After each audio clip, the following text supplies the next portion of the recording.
Sak kinalang ay nga kasasad tayo namin ay atin nga kapsat agsapa iti Lunes madama iti pariper manen ditoy ayan mi ditoy likodan iti balay lang kakapsat kinigayam so kitain tayo iti panag-repair da.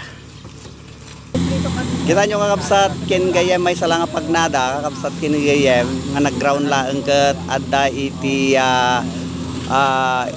innem ket kagudwa kabanan kakapsat. Ay bagamlatan nga pito nga kaban kakabsat kinigaya.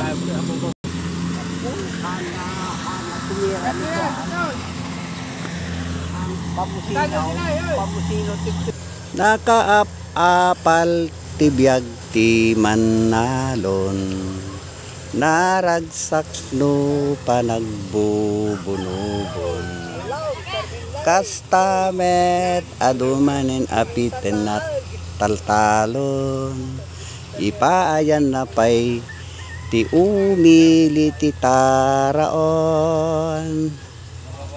proud na proud dagiti agtaltalon dagiti farmers ditoy Isabela ditoy tanap iti region 2 so lahat-lahat kayo mga kaibigan mga farmers proud na proud po kayo. God bless us all kada kayo amin mga kaibigan.